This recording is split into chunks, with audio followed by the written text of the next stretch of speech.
তৃণমূল কংগ্রেসেরই সাংসদ ছিলেন, তৃণমূল কংগ্রেস শেষ হয়ে গিয়েছে, কিন্তু এদের যারা ভোটে জিতেছেন তৃণমূল কংগ্রেসের ভোটে তারা আজকে প্রধানমন্ত্রীর নেতৃত্বে এনডিএর বৈঠকে যোগ দিলেন প্রথমবার, যদিও এনসিপিআই স্বীকৃতি এখনো নেই। তো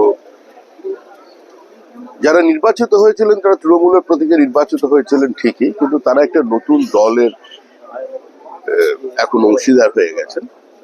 তো এক্ষেত্রে এদের সঙ্গে তৃণমূলের নামটা নিয়ে আসা ঠিক হবে না। আর কলকাতা থেকে দিল্লির দূরত্ব 1500 কিলোমিটার। তৃণমূল নিঃসন্দেহে একটা আঞ্চলিক দল ছিল, সর্বভারতীয় হয়ে ওঠার একটা প্রয়াস চালাচ্ছিল। তো আজকে এখানের রাজনীতি আর কলকাতার রাজনীতি, এই দুটোর মধ্যে তো একটা ব্যবধান আছে, সেটা থাকবে। এনডিএ শরিক হিসেবে তাদের আমরা স্বাগত জানিয়েছি। প্রধানমন্ত্রীর নেতৃত্বের ওপর তারা আস্থা রেখেছেন এবং তাদের নিজের দলের প্রতি, নেতৃত্বের প্রতি তারা অনাস্থা পোষণ করেছেন।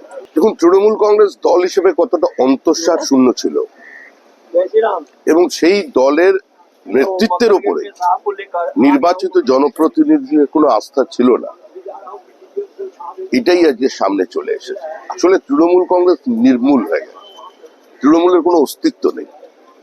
দেশের সাধারণ মানুষ হোক আর কোনো নির্বাচিত জনপ্রতিনিধি হোক, তারা সকলেই বুঝতে পারছেন যে এই মুহূর্তে ভারতের অগ্রগতি, ভারতের উন্নয়ন, ভারতের বিকাশ একমাত্র বিকাশ পুরুষ নরেন্দ্র মোদীর নেতৃত্বে সম্ভব।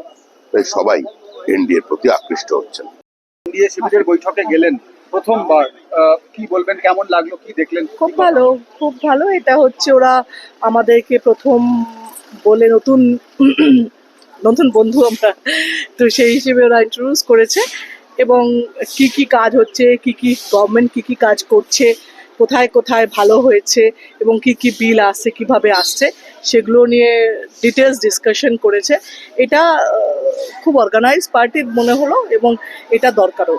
একটা অধ্যায়, আপনারা তৃণমূল কংগ্রেসের সাংসদ ছিলেন এতদিন, এখন সরকারের শরিক, এবং সেক্ষেত্রে আপনাদের তরফে কেউ কিছু বললেন আজকে? আপনারা না না, কেউ এমনি কোনো ধরনের কিছু বলেনি।